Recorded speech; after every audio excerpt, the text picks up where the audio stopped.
नमस्कार, पांचजन्य के इस चुनावी कवरेज में आपका बहुत बहुत स्वागत है। हम बात कर रहे हैं उन 5 राज्यों की जिसके चुनावी नतीजे अब जनता के सामने हैं। हम इसमें बात करेंगे, इस समय इस वीडियो में बात करने वाले तेलंगाना की, जहां पर बीआरएस को लगा है जबरदस्त झटका और कांग्रेस की खुली है किस्मत। 5 राज्यों में से एक इकलौता राज्य जहां कांग्रेस सर उठाकर चल सकती है। और इस पूरे विश्लेषण में हमारे साथ हैं वरिष्ठ पत्रकार नीलू रंजन। नीलू जी, आपका बहुत बहुत स्वागत है। बीआरएस जो है, लगता है कि जो मुद्दे वहां उठाए जा रहे थे, केसीआर को जो भरोसा था वो पूरी तरह से टूट गया। बेरोजगारी से लेकर भ्रष्टाचार तक कई मुद्दे थे। एंटी इनकम्बेंसी की भी बात हो रही थी और दूसरी तरफ कांग्रेस अपनी वही गारंटीज लेकर पहुंची है जो जगह जगह जा रही है। जनता ने इस बार बीआरएस को क्यों ठुकरा दिया? देखिए, बीआरएस के ठुकराने के पीछे जो सबसे बड़ा कारण रहा वो रहा एंटी इनकम्बेंसी का। करप्शन के चार्जेस भी उसमें थे। जनता को जो फ्रीबीज दिया था पिछली बार उन्होंने, जिसके कारण से दूसरी बार उन्होंने मतलब 87-89 सीटें उनको आ गई थी 2018 के इलेक्शन में, तो बम्पर वोट दिया था। लेकिन जो फ्रीबीज है वो जब लगातार मिलने लगता है तो जनता उसको अपना स्वाभाविक अधिकार मानती है कि तो स्वाभाविक रूप में मिल ही रहा है। फिर दूसरे मुद्दे उसमें हावी हो जाते हैं। तो एक दो चीज़ें, एक तो उसके खिलाफ ये बड़ा मुद्दा रहा करप्शन वाला, और एंटी इनकम्बेंसी, मतलब ओवरऑल जो सरकार से नाराज़गी थी। दूसरा जो बड़ा मुद्दा रहा कि जो बीआरएस को वोट मिलते थे उस पे मुस्लिम के, और सारे वोट जाते थे, मुस्लिम का वोट वहाँ ठीक ठाक है और उसके कारण से उनको वो जीत मिलती थी। इस बार वो मुस्लिम वोट जो है वो शिफ्ट किया, और ख़ास तौर पे 370 का जो हटाने वाला था मुद्दा, उसमें बीआरएस ने पक्ष में वोट दिया, सपोर्ट किया था। तो एक मुसलमानों, जब 370 का मुसलमान से कोई लेना नहीं है, वो एक टेरिटोरियल इशू है और कश्मीर के लोग आज ज़्यादा खुश हैं। लेकिन पूरे देश के मुसलमानों को ये मैसेज विपक्ष ने दे दिया कि ये तुम्हारे खिलाफ आ रहा है, सो कोई लेना, तो वो उसको लेके एक नाराज़गी थी। वो दूसरा, उसमें एक मुस्लिम वर्ग को ये लग रहा है कि चूंकि राहुल गांधी मोदी को गाली देते हैं, उल्टा सीधा बोलते हैं, और यही एक कांग्रेस ही है जो नेशनल लेवल पे बीजेपी के साथ लड़ सकती है, तो मुस्लिम वोट बैंक शिफ्ट हो रहा है कांग्रेस की तरफ, जो क्षेत्रीय दलों जाता था। ये हमें जो अभी अप्रैल में जो कर्नाटक में इलेक्शन हुआ तो उसमें दिखा कि जेडीएस का जो मुस्लिम वोट बैंक है वो छिटक के 5% चला गया कांग्रेस की तरफ से। जो बड़ी जीत जो कांग्रेस की दिख रही है वो उसके कारण से है, और यहाँ भी मुस्लिम वोट बैंक जो है वो पूरा शिफ्ट कर गया कांग्रेस की तरफ। तो ये एक बड़ा कारण जो है वो कांग्रेस की इस जीत के पीछे रहा। दूसरी तरफ केसीआर की बात करें, ये तो चले थे राष्ट्रीय राजनीति का चेहरा बनने के लिए, अपनी क्षेत्रीय पार्टी छोड़कर, और प्रधानमंत्री का सपना देखने के लिए जोड़ तोड़ करने चले थे। लेकिन इस समय अगर देखा जाए तो ना घर के रहे ना घाट के टाइप का मामला नहीं लग रहा इनका आपको? देखिए, उसमें वो गड़बड़ हो गया उनका। राष्ट्रीय राजनीति में हुआ ये कि ये लग रहा था कि क्षेत्रीय दलों को हम एकजुट कर लेंगे और एक एंटी बीजेपी एंटी कांग्रेस एक फ्रंट हम बना लेंगे। और ये जो बिहार जा रहे थे, नीतीश कुमार से मिल रहे थे, वहाँ पे प्रेस कॉन्फ्रेंस कर रहे थे, बाकी दिल्ली में आके अरविंद केजरीवाल से मिल रहे थे, बाकी जगह पे जितना जहाँ जहाँ था सब जगह मिल रहे थे। लेकिन जो नीतीश कुमार ने जब कहा कि भाई अगर कोई भी बीजेपी को अगर चुनौती देना है, 2024 में हराना है, तो कांग्रेस के बिना यह संभव नहीं हो पाएगा। तो जब कांग्रेस की बात आ गई तो कांग्रेस और बीआरएस वहाँ पे एक दूसरे के विरोधी हैं, तो ऐसे किसी गठबंधन में वो नहीं जा सकता है जिसमें आप डायरेक्ट मुकाबला, क्योंकि आपका राज्य में वहां पे कांग्रेस, तो आप उसके साथ नहीं जा सकते हैं। तो उसने कोशिश की कि हम ही एक राष्ट्रीय पार्टी के रूप में एक अपने आप को जो है टीआरएस से बीआरएस कर लें, और तेलंगाना जो जुड़ा हुआ है हटा करके बीआरएस करके, और हम सबको एकजुट करके अगुवाई कर लेंगे इसको। तो ये एक अजीब से वो भंवर में फंस गए जिसमें उनके लिए निकलने का रास्ता नहीं था कुछ भी। कि तमाम विपक्षी दल कांग्रेस के साथ जा रहे थे, इंडिया गठबंधन, उन्होंने इंडी गठबंधन बना लिया, अलायंस कर लिया, और वो अकेले छूट गए। तो उनका जो अकेले छूट जाना है वो उन पे भारी पड़ गया, क्योंकि बीजेपी भी अटैक कर रही थी और कांग्रेस भी अटैक कर रही थी। परिवारवाद का मुद्दा भी केसीआर को एक तरह से देखा जाए तो वहां पे नाराजगी केसीआर के लिए जो थी उसकी एक वजह बनी। उनकी बेटी का नाम दिल्ली के शराब घोटाले से भी जुड़ा, कहीं ना कहीं इस पे हमला भी किया, और दोनों तरफ, जैसा भी आपने बोला, कांग्रेस और बीजेपी दोनों ने हमला किया।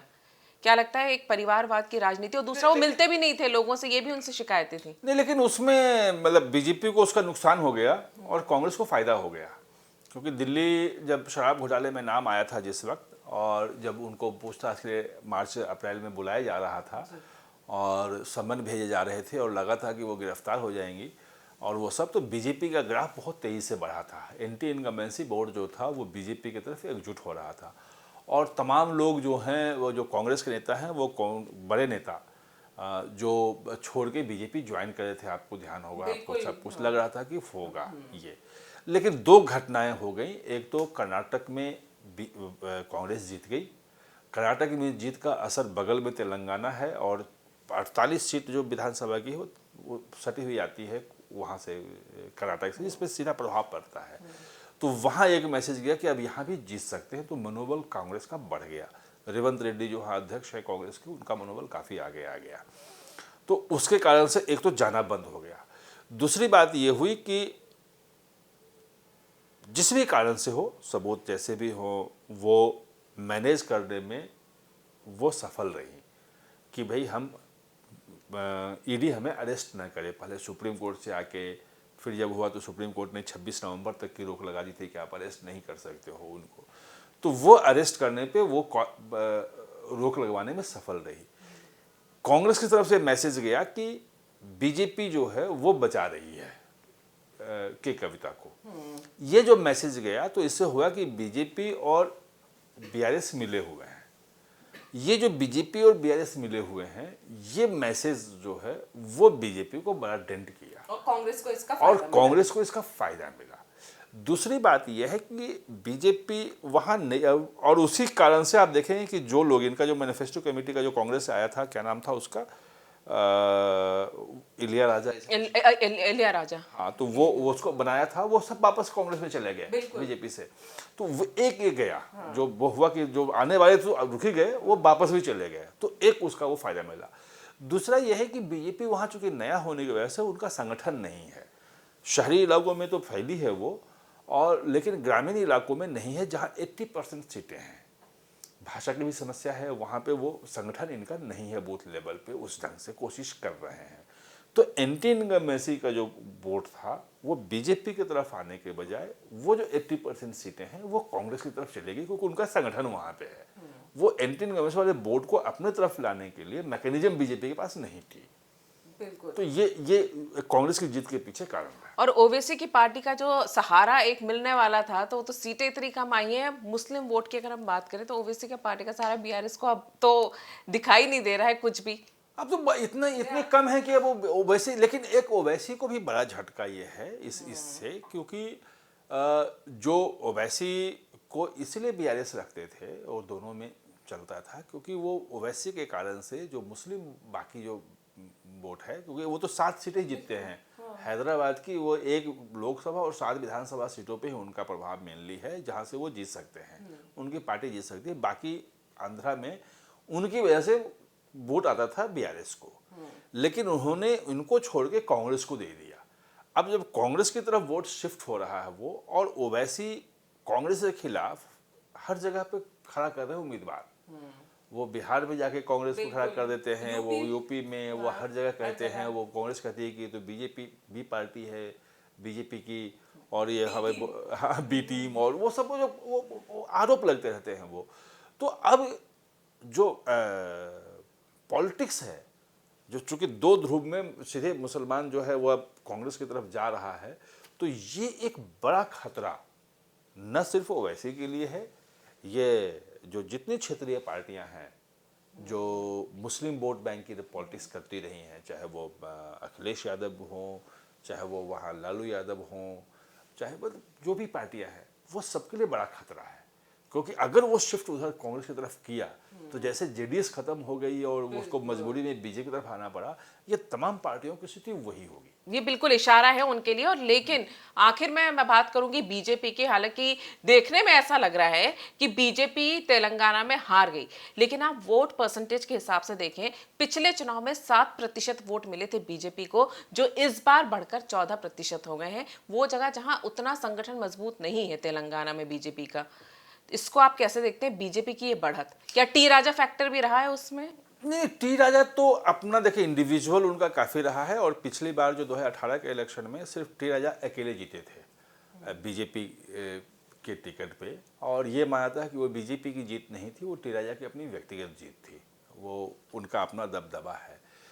लेकिन तेलंगाना बड़ा दिलचस्प है, जो बीजेपी को जो 14% मिला है, उसके पहले 7% मिला था।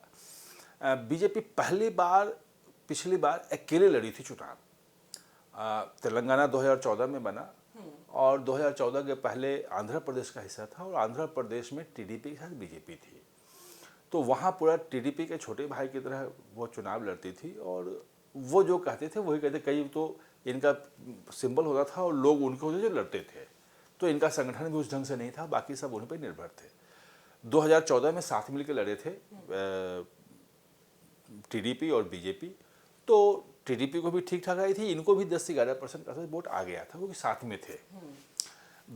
18 में टीडीपी ने बीजेपी का साथ छोड़ा, एनडीए से बाहर हुई, और वो कांग्रेस के साथ गई, तो कांग्रेस डूब गई, और बीजेपी ने अपने दम पे अकेले लड़ा, पहली बार अकेले वहाँ चुनाव लड़ा, और 7% वोट के साथ एक सीट लाने में सफल रही। लेकिन 2019 का अगर देखेंगे तो वो आंकड़े और चौंकाने वाले हैं कि 7% वोट वाला बीजेपी जो लाई थी, वो लोकसभा इलेक्शन में 19.5% वोट उसको मिले। ये बहुत बड़ा। और 17 में से 4 सीटें जीती, 2 सीटें बहुत कम वोटों के अंतर से हारी।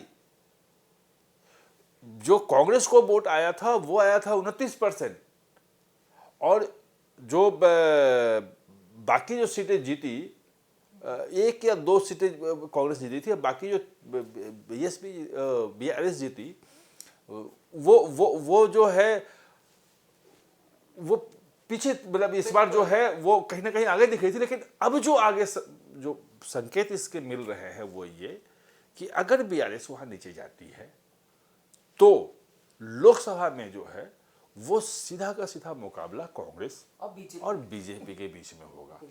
और अगर ये लोकसभा में और सिमट जाती है बीआरएस, तो अगला जो इलेक्शन होगा वहां पे क्षेत्रीय पार्टी खत्म, बीआरएस, और ये बीजेपी और कांग्रेस के बीच में, वहां जैसे आपको दिख रहा है कर्नाटक में, वो इसी तेलंगाना में भी आ जाएगी। बिल्कुल, जो भी पार्टी आए, लेकिन फिलहाल कांग्रेस के लिए सिर्फ एक ही राहत है, तेलंगाना। और तेलंगाना की परिस्थितियां कैसे बदली और कैसे कांग्रेस की झोली में इतने वोट आए, इस पे हमने पूरा चुनावी विश्लेषण किया। आप लोग हमारे साथ जुड़े उसके लिए शुक्रिया। नीलू जी, आपका बहुत बहुत धन्यवाद।